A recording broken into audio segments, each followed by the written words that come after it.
Hello everyone, I am the Corrupt Gamer and welcome to the current affairs. Everything that's going on at the moment, I feel it's very valid to talk about it. The current affairs with what you may ask. It is with the One Piece trading card game. Get right into it. The main issue currently, it's one that's been bothering me for a while, one that's basically got me to the point where seeing everything that's going on, I needed to make a video on it. It's scalpers and what they're doing to the hobby as a whole, as you can see. Basically, we've gone from a point now where the trading card game used to have a really good background. There was no issues with it. It was a lot of kind of everyone's trading for trading, buying cards, selling cards, as every trading card game goes. But recently, within the past, I'd say 2 months, if even that, all the PokeChads, whatever you want to call them, I call them twats, have gone from Pokemon buying all the high rarity cards there. They've just dropped that and moved straight into the One Piece card game, and it sucks. To basically say it at a small point, it really fucking sucks. Because we've now gone from a case where all the cards we had in our binders that were all really nice rarities, we all really like them, worth what they should be worth. Some cards probably could have been worth a little bit more at the time, but it's price and demand of what's there. No one was really kind of skirting the prices because what they were at the time, mainly on card market, as I'm based in the UK, that's what we use. Prices on there were valid, they were good, they were stable. But over the past couple of months, they've just skyrocketed up, and some cards that shouldn't be what they're worth are what they're worth. So you've got cards going from about a fiver to being completely bought out, and there's nothing left in the UK to be purchased, and it's ridiculous. So you've then gone from, there's cards I'll show later in the video, you've got some leaders that are either awful, or just don't see play, not saying they're bad, they just don't see play at all, and they've gone straight up through the roof, and it's completely insane. So, how does it compare to other hobbies? In the sense of how scalpers kind of work around with these kinds of things, like buying high rarity cards, reselling them at a much higher rate, just basically trying to extort the market of what we have for their own gain, as they always do. With Pokemon, as I discussed briefly, so kind of where do you begin? Pokemon's always kind of had, I wouldn't say always had a scalper issue. I think when I started playing was back in 2015, so 10 years ago.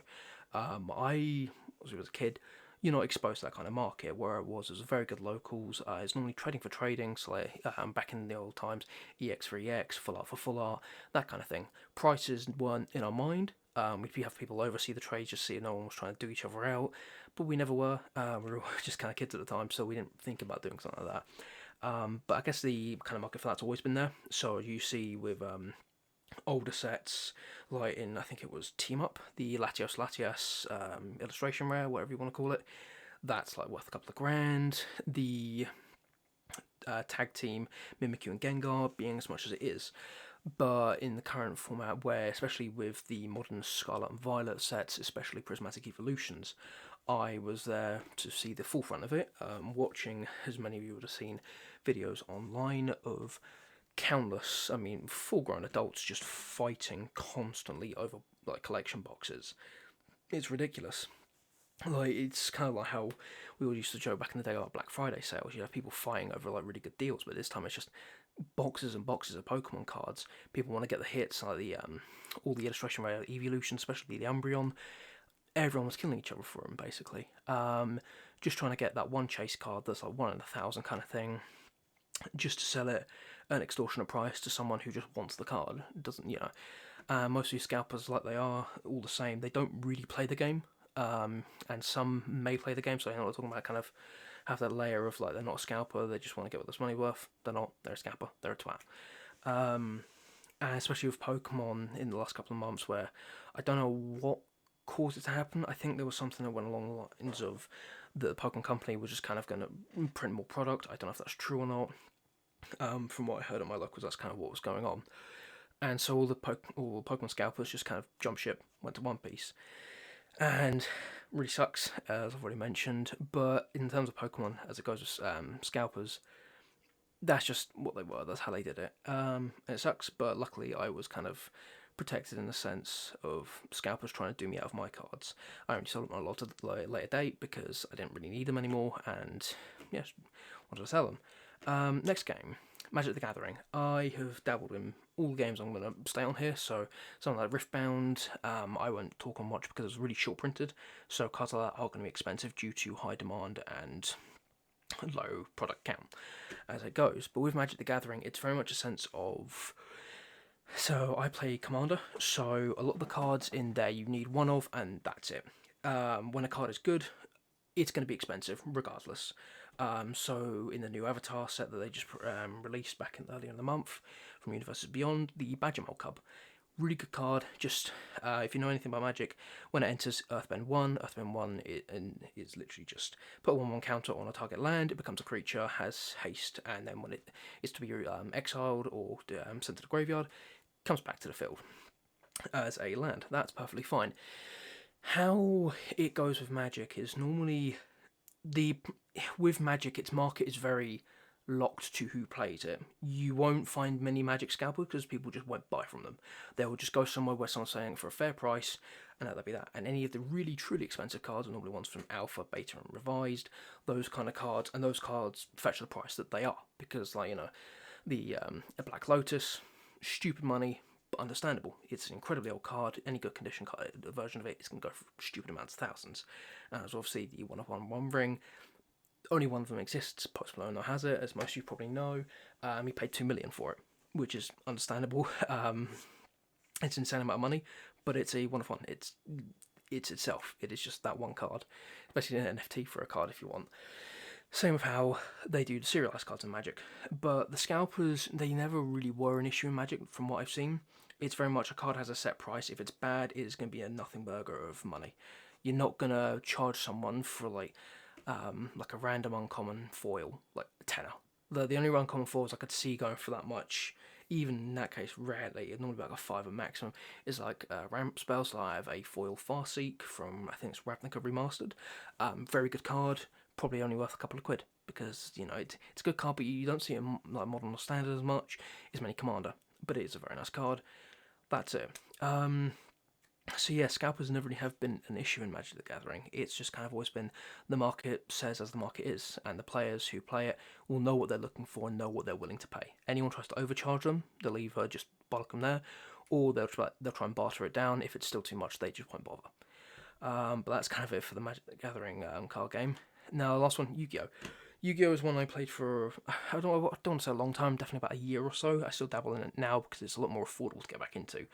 Problem with Yu-Gi-Oh! Was very much there's no chase cards like Pokemon, One Piece, or Magic, so it's very much kind of rarity bumps in the set in a way. So you have like normal commons, uncommons, rare or super rares, as well as like ultras, secrets, and you kind of get into the minutiae of what other ones you have: prismatic secrets, ultis, collector rares, quarter century rares, platinum rares, pharaoh rares. You get really deep into it. It just goes on and on.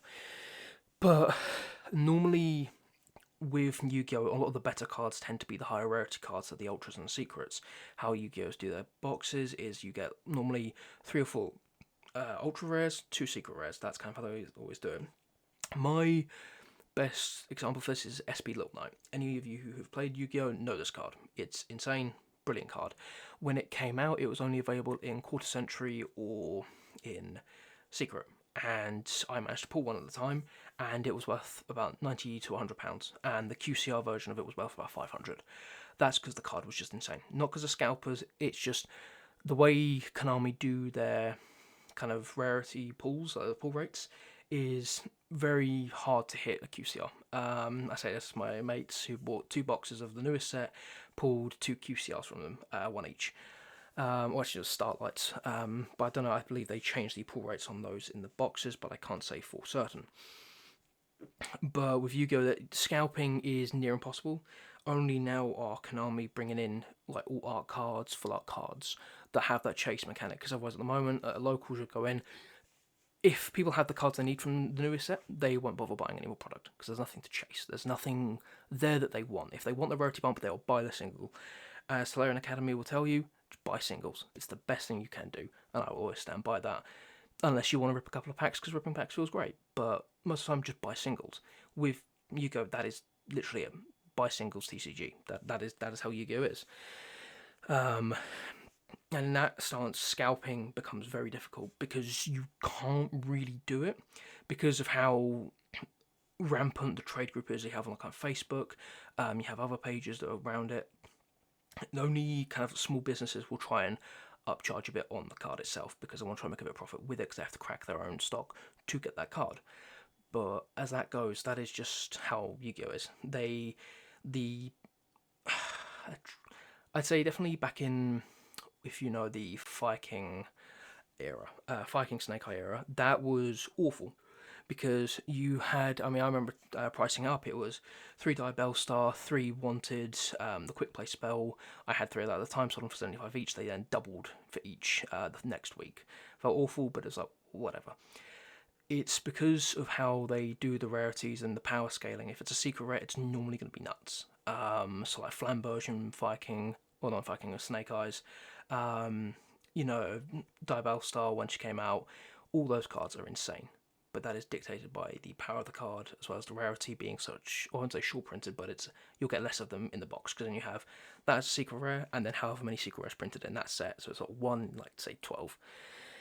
And that's what dictates the value, not scalpers being able to buy it up. And that's kind of where Yu-Gi-Oh! And Magic in that respect are better to a degree, in my opinion there. I enjoy all these card games. When I dabbled in Pokemon, it was a lot of fun. I tend to be a stun player, hence why one of my favourite leaders in the game in One Piece currently is Foxy. But I diverge in what I'm talking about here. It's just very much the top 2 Pokemon and Magic, or One Piece and Pokemon can be scalped very easily, but Magic and Yu-Gi-Oh can't. It's just very difficult to. If you try to, then it's very much a case people will catch on very quickly, and you would not be able to shift that stock. Pokemon, because it's one of the most famous anime, manga, whatever you want, video games in the world. It is everyone. There's always a market for it. People will pay. That was always going to be the issue, especially with One Piece now. People will pay. But hopefully, because we got to watch in the One Piece community, I've been playing it for about 2-3 years now. We've been able to watch what's happened with Pokemon, other card games, to get to the point where it's like, okay, we know what's happening here. We're just not going to pander to it because it'll get to the point where you've seen videos of like Pokemon scalpers trying to sell off all their stock at just retail price because no one's paying for it.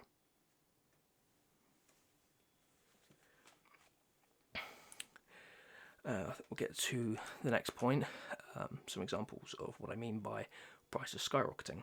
So, as I mentioned, Foxy, one of my favourite leaders of all time. It's just really funny. When attacking, it's a purple 5k leader, standard. When attacking, Don -3. If you have 3 or more Foxy Pirates type characters on board, select up to one each of one of your opponent's leaders and rested characters, or both rested leader and character, and they don't refresh in the next refresh phase. Really good, really insane. I love the deck. You get the 7-cost Foxy that's out currently. Opponent's turn, every character on their board gets minus 1,000 power. It's not broken, it's just funny. It's good. But it's not to the point where it's insane. If you want insane, you've got the 10-cost Shanks that's 10-cost 12k rush. Just as a static effect, all your opponent's characters gets minus 1k power. So it's like that's obviously the power creep version. That's a lot better. But I love this deck as a whole. It's one of my favourite decks. Getting new support as well in the new OP14 EBO4 set. Super stoked about it. I bought this leader for about £15 when it came out because it's not good. It just is. That's what the leader is. It just is. It's a good card, but it's not meta defining. It's just funny. That's what I do it for. It's just a funny deck like I run King from OPOA. It's not good. Well, it's good, but it's not like it could topple locals if you get lucky. So my main pet deck at the moment is Mono Green Odin from OPO1. It's funny if you get the combo off, but it's like a 5-card combo. It's hard to hear. But as I divulge, it's very much Foxy shouldn't be expensive. However, people think it's funny to then try and charge 180 quid just for this card. And I don't want people to witch hunt. I don't want people to try and target this guy.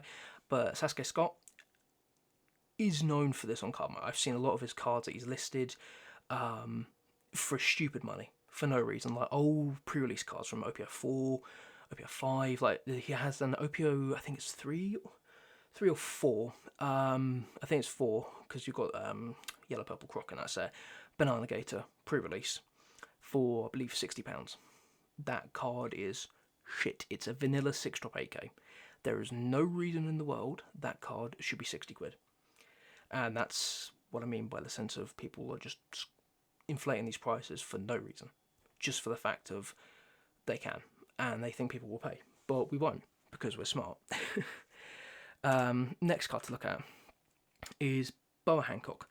Leader from OPO7. Because this is what I noticed. 3 of the OPO7 leaders. So Foxy, Boa, and Vegapunk.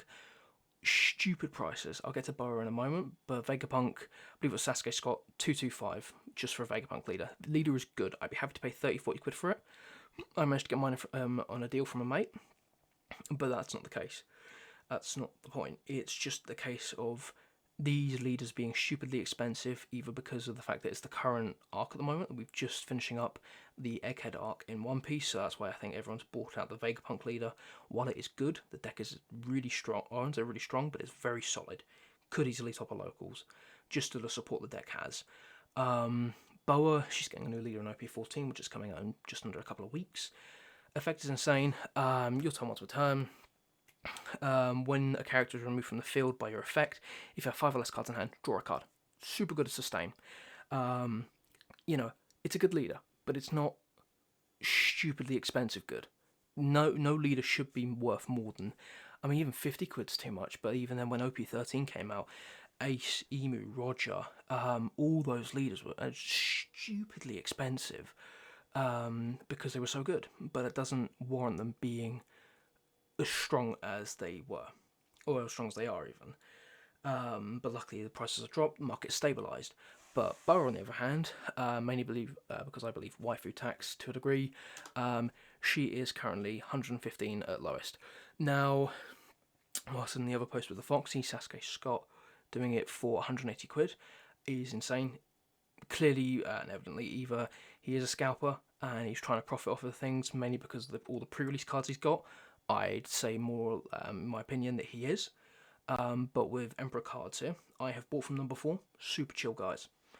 I don't believe they're scalper. I think it's just a case of they're trying to ride the wave of scalpers buying out cards, forcing them to then buy a card like this for stupid money. Market crashes. These go back on for, 50 quid? The Emperor cards then buys it again. They've profited 65. So it's kind of you win some, you lose some. You kind of have to force them to buy out your cards to then make a profit, then try and buy them back at a later date. However, it's very much of you don't know when that later date will be. It could be a year, 2 years from now, we don't know. So we'll get to the next card now. This is probably the one that infuriates me the most, if not second. This Nami came out in OPO 9, this variant of her. She came out in OPO 8. Really strong card. Really, really strong card. Especially for the Vegapunk deck, as I mentioned earlier, but that doesn't warrant Vegapunk being 225 quid, nor does this card, even though it's a special rare. I appreciate that. Special rares normally do fetch a bit more money. I understand that. I have a couple SPs myself. They're good cards. Normally playability warrants the price. However, it's another case of waifu tax. Nami, one of the main women that features in the anime, she's going to be worth a bit more money, which is understandable. The SP's really nice, but it doesn't warrant her being just under £1,000, because about 6 months ago she was worth about 200-300. Even then, that's still a lot of money, but it's for an SP. They're hard to pull and they're good cards. But nearly £1,000 for this, depending on postage as well, depending on how much you pay for it, it's insane. Shouldn't be the case. Again, Emperor cards there, trying to profit off the fact of trying to get a scalper to buy the card and then, resell at a later date. When I bought from them before, the cards were fairly priced for what they were at the time. I bought some Sabos off of them back when BY Luffy was one of the best decks. But even then, the cards weren't stupid expensive. The deck was expensive to build, it was probably only about 100 to 200 quid to build the deck. But that was if you're going to try and max rarity it. But Sabos were just stupidly expensive because they didn't have a reprint. That was the only reason why. It's like Cavendish's Brooks from EBO1.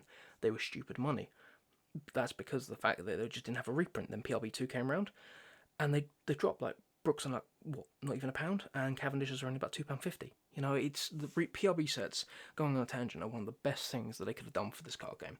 They made so many cards, especially what I loved was EBO2 came out, and the 6-cost Rush Luffy, very hard to pull, and was stupidly expensive. It was about 50, 60 quid on release, and it just did not go down. If not, it went up. And it was a case of, they did in a split-second decision, they put EBO2 Luffy in PLB2. Nothing else from EBO2 went in, because Sanji puddings were stupidly expensive. There's other cards from there that just were stupid money. But they put the Secret Rare Luffy in, and the price dropped. It's now about £5-6 card, which is perfect, because the Grape Luffy was, and is still a very good deck, but it was stupidly expensive. Like, at one point, UI Luffy, not UP Luffy, so Blue Purple Luffy, really strong deck, came out in OP12, I believe. Actually, not OP12, sorry, OP11. Really, really strong leader. But at the time, it was the most broken deck, because you would run the 6-cost Rush Luffy, you'd run Sanji's Big Mom's Katakuri, so 9-cost Sanji on play, flip the top card of your deck. If it's a 9-cost or less and it isn't Sanji, play it. And you do that, so how UP Luffy's leader effect worked, if you had 8 more Don on field, before you draw, you basically get to stack your top deck, or put it to the bottom, so you look at top 5 cards, draw a Straw Hat card from them, then rearrange the top 4, the 4 you have left in any order, at the top or bottom. So, you look at top 5, cool, there's a Sanji, grab that to hand, and then there's a Big Mom. You put it from second from the top, draw the other card, and then you play the Sanji. You play the Big Mom. Big Mom, Don -1, heal a life, or you bin a card from hand, heal a life from the top of your deck, and then life one of your opponent's characters across the 6 list at the top or bottom. And the way you could do that, you can then stack the second, third card from the top of your deck to their matchup if it's a good trigger or something, or a good 2k to have. You then put that to life. You know what you're getting, and in an instant, you put yourself way ahead in the game, way further than you should be. Hence why earlier this year they pair banned Katakuri and 9-Mom from UP Luffy, and even then, deck is still nuts. But that's how reprints work. They printed that, and the deck plummeted in price, because at a point in time it was worth about 600 quid for the deck, because you had Bon Clay from EBO1 worth about 30 to 50 quid, because the price just violently fluctuated, and it wasn't fun, because you couldn't play the game. Any purple deck would need Bon Clay. Even still now, most purple decks will run Bon Clay, because it's insane. Foxy will run Bon Clay, because why wouldn't you?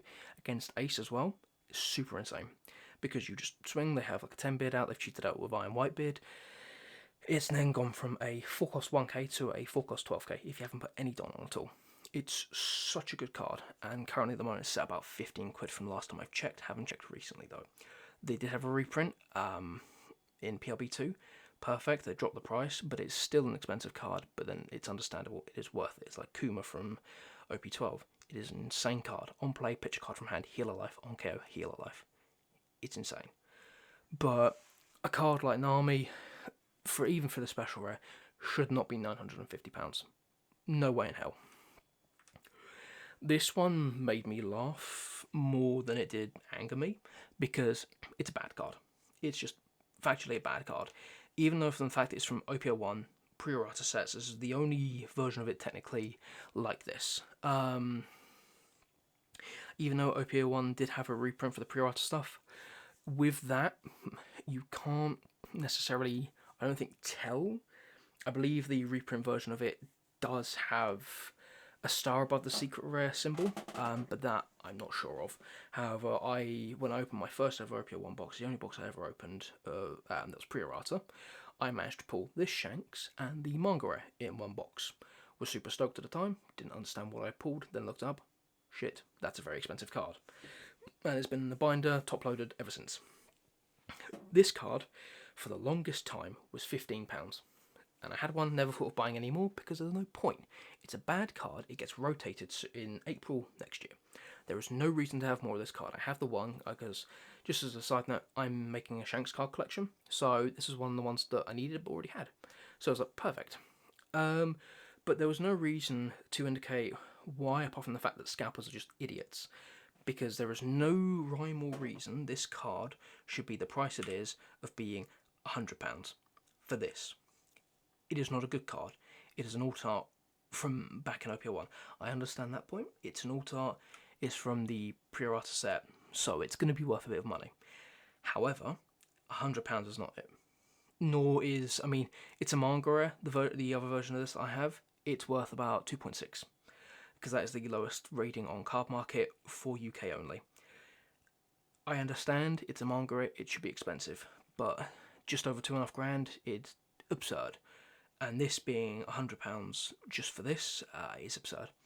There is no reason anyone would pay this for this card unless you really, really love Shanks, but even then you try and barter the price. Because there is no reason why you should think, I'm going to pay £100 for this card. I know you can't open packs of it anymore, because the Bandai shops won't have it. No one can get it. And if you're going to buy a sealed box of OPL1, please stop and get some help, because there is no reason to. If it's pre-errata, I understand to a degree, because it's very hard to find those. But even then, you're better off just keeping it sealed. Even though the leaders, and you don't get me started on the pre-errata leaders, they're stupid money now. The pre-errata red-green Luffy leader the alt art is now about £1 to £2 because of it being pre-errata. However, back 6 to 9 months ago, it was about £700, which is where the current post-errata red-green Luffy from OPL1 sits. About 5 to 700, depending on who you're buying from, where you're buying from. But yeah, this just annoys me, but it makes me laugh because it just proves scalpers are idiots, because then stuff like Bonclays sitting at about £15 haven't been bought out. They go for rarities and what they think people will buy, not what we actually need in the card game. However, it does worry me in the fact that scalpers could grow a third brain cell, and the other two stop bouncing against each other, and they start buying the cards we need for the meta. And then that's when it becomes a severe problem. This is the last card. This one, I don't know if it makes me more angry or makes me laugh more, because it is stupid that it's important that this is the pre-errata version of the regular rare, the regular leader Luffy. So as you see, it says set one of your Supernova or Straw Hat type character cards with a cost of 5 or less as active. It gains plus 1,000 power for the turn. Back when it released, it's an okay effect. It's okayish now, but it's nowhere near strong. It's very okay, but not even that. You'd probably go F tier on a leader list, because it's just not good. You have better leaders that are red green. Even red green law when it was out was superior to this. But it's the set 1, not set up to 1. That's the reason it's pre-errata. It's because it didn't have the up to part. And this card for the longest time was a couple of quid, because it's cool. You're having a pre-errata version. I have one in my binder because I have leader collection. That's one that's in there. But this has no reason, and what I love is Tempe, absolute class geezer, has put what a joke price for a bulk card, because scalpers would pay for that. They would pay for that, because for the sheer reason of they want it in the collection to try and resell at a higher price. And like the Sasuke Scott earlier, quite possibly would. If Tempe had put it for £20, someone may buy it. And it's insane, because what he's joking about there is a reality we live in for this game currently. That's what's funny, annoying, and terrifying. Is someone will pay £30 for that pre-errata Luffy leader, regular, not all art. All art's worth about £1 to £2, as I've mentioned. This is nothing. It is, in effect, they're all just cards, but this is just a card. It is a card that is missing 2 words. That's it. There is no reason it should be £30. And it's just insane. I don't get it. I don't think I ever will. And I'm happy I won't, because it makes no sense to just buy a card like this for £30. But yeah, it's insane.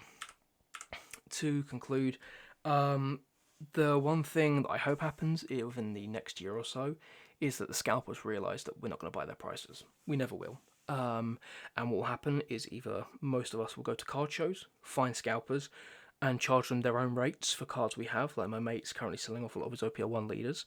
They're not pre-errata, they're just regular, because of the fact that scalper will pay the price that they want for those cards. And he posted it. He posted a couple of days ago. Within half an hour, someone messaged him about it because of it being posted for how much it was, just under £500, which was insane. My hope is that the scalpers will fuck off, and that'll be that, and the cards will go back down to their usual prices, if not just less than what they are now.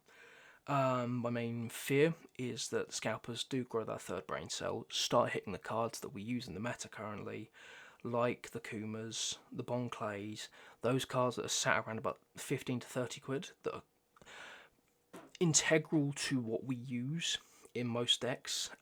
So like most yellow decks will run Kuma. Most purple decks, if not all of them, will run Bonclay. Only exceptions would be Roger, but even then, you still run it in there. I don't know why you wouldn't. And that's where we sit at. If they do learn to start buying these secret rare cards, it could make new players a lot more discouraged to start playing and joining, which sucks because my locals, we built it from the ground up. It was just me and my 3 mates constantly playing it over and over again, constantly, I would say, badgering the owner, trying to get a scene going for it.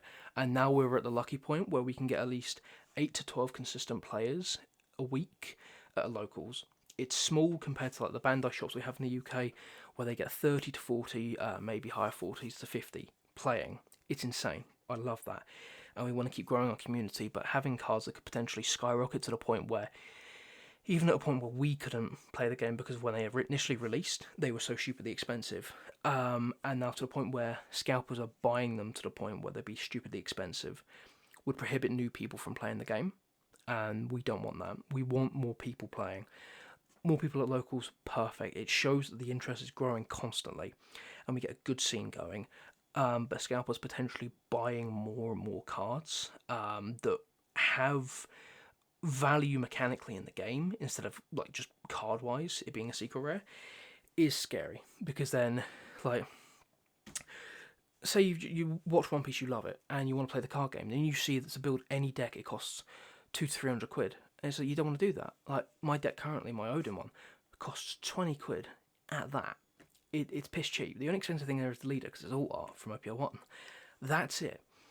But then seeing rares and stuff go to like 5-10 quid, it's scary because the future for this is currently unknown. Hopefully within the coming years, or coming months, it gets sorted out. But the problem at the moment is that in America, the new illustration boxes got released, and they got like 5 and 6. They got swiped instantly as soon as they came out. Scalpers had them off the shelves, and then we're getting word that OP14/EBO4, because part of EBO4 is being put in 14, and then the rest in EBO3 to catch us up with Japan. Those boxes are being short printed, which makes it very difficult because it's a large set. There's going to be a lot of cards in there. And if scalpers just start swiping all those as well, it will make OP14 miserable for anyone who wants to play it. And it'll get to the point people have to proxy. We're fine with proxies on my locals. We kind of, in effect, welcome it. Or we do welcome it. We kind of encourage it. Because, you know, if you don't want to pay 30 quid for a secret, we're not going to force you to. It's the locals. If it's a like Treasure Cup store or something like that, on that kind of level of championship, then obviously you have to abide by the rules. However, most of us don't give a shit in a regular locals. But getting to the point where scalpers could buy all the boxes, resell them at twice the price of what they are currently, is what we want to avoid. Hopefully for the long run permanently. Because at the moment it's miserable and it's scary. And none of us want it. Reality, we just want them to fuck off. But yeah, thankfully that does conclude this video. I know it's a lot of yapping, however, it's well intentioned. I do hope to be posting more One Piece content a lot more further down the line. If that's something you'd like to see, if you want to pop a comment on what you'd like to see, it will be a lot more of kind of like janky deck lists, just kind of an effect pissing around my mates. If not, kind of like a small podcast thing where we discuss the current affairs again of what's going on in the community, our opinions, what we want to happen, what we think might happen, and so on from there. But yeah, if you enjoyed this video or you think you can offer something constructive in the comments, leave one down there. If not, leave a like, subscribe, and I will see you in the next one. Take care, folks.